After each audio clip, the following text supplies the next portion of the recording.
We are not just covering advanced engineering topics, we are also launching a powerful series on basic electrical science to help you build rock solid fundamentals from scratch. So, if you really want to recall or understand concepts instead of just memorizing them, make sure you hit that subscribe button right now. And if you're enjoying our content, show your support.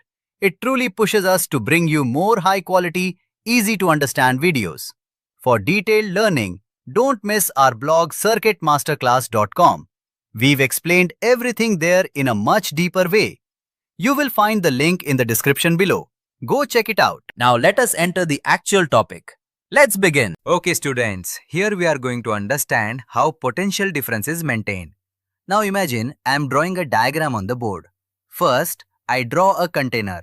Inside this container, I pour a liquid. This liquid is dilute sulfuric acid, H2SO4. Now, inside this liquid, I place two metals. On this side, I draw a zinc rod. And on the other side, I draw a copper plate. Now listen carefully. This whole setup is called a simple voltaic cell. And this device can maintain a potential difference between 2 points. Because of that, it produces something called EMF, that is electromotive force. Now let us understand what is happening inside. Due to chemical action inside the cell, electrons are being moved. Electrons are taken away from the copper plate and transferred to the zinc rod. So what happens now? Copper loses electrons, so it becomes positively charged. And zinc gains electrons, so it becomes negatively charged. So we can say copper has plus Q charge, zinc has minus Q charge.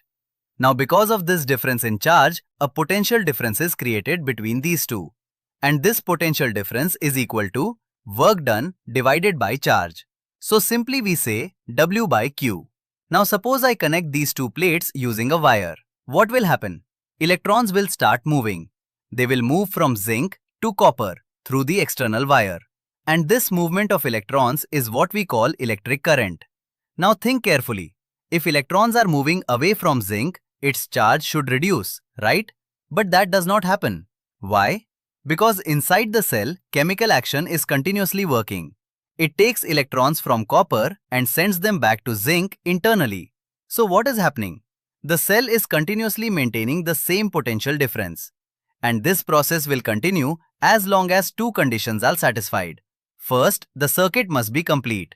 Second, chemical energy must be available inside the cell. Now one important point. Electrons flow from zinc to copper. But conventional current flows in the opposite direction, that is, from copper to zinc. And finally, remember this clearly. Potential difference makes current flow, but EMF maintains that potential difference. Even though both are measured in volts, they are not exactly the same thing. That's it. This is how a simple cell maintains potential difference.